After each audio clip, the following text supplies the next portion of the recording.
இன்னைக்கு ரொம்ப முக்கியமான ஒரு சோக செய்தி என்னன்னா, மகாராஷ்டிராவுடைய deputy chief minister Ajit Pawar plane கிராஷ்ல இறந்து போயிட்டாரு. அவர் கூட டிராவல் பண்ண மற்ற 4 பேரும் இறந்து போயிட்டாங்க. ஸோ இது வந்து பிரைவேட் ஏர் பிளேன் கிராஷ்.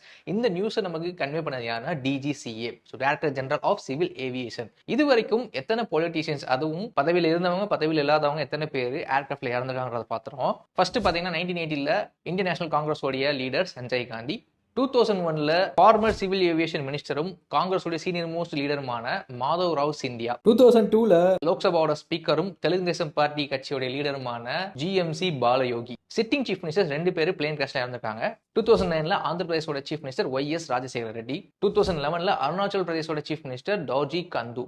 ரீசெண்டா 2025ல பாத்தீங்கன்னா குஜராத்தோடைய ஃபார்மர் சீஃப் மினிஸ்டர் அண்ட் பிஜேபியோட சீனியர் லீடரான விஜய் ரூபானியும் ஏர் கிராஷ்ல இறந்திருக்காங்க. இந்த டிஜிசின்றது பாத்தீங்கன்னா 1927ல ஒரு கவர்மெண்ட் ஆர்கனைசேஷன் எஸ்டாப்ளிஷ் பண்ணப்படுது. 2020 ஏர்கிராஃப்ட் அமெண்ட்மெண்ட் ஆக்ட் மூலமா ஸ்டாட்யூட்டரி பாடியா மாத்துறாங்க. இந்த டிஜிசியை தான் ஏர்கிராஃப்ட் ஆக்சிடென்ட்ஸை ரிப்போர்ட் பண்ணுவாங்க.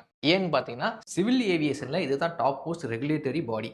அண்ட் இவங்க ஏர்கிராஃப்ட்டுக்கும் ஏர்போர்ட்டுக்கும் லைசன்ஸ் கொடுக்கறதுலேருந்து சேஃப்டி என்ஷூர் பண்ணுறதுலேருந்து நடந்த ஆக்சிடென்ட்ஸை ரிப்போர்ட் பண்ணுறது, அந்த ஆக்சிடென்ட்ஸை போய் டைரெக்டாக ஸ்பாட்டில் போய் இன்வெஸ்டிகேட் பண்ணுற வரையும் எல்லா ஃபங்க்ஷன்ஸுமே இவங்களுடைய ரெஸ்பான்சிபிலிட்டிக்குள்ளே தான் வரும். இந்த சிவில் ஏவியேஷனில் பார்த்தீங்கன்னா மொத்தம் 3 கேட்டகரி இருக்குது.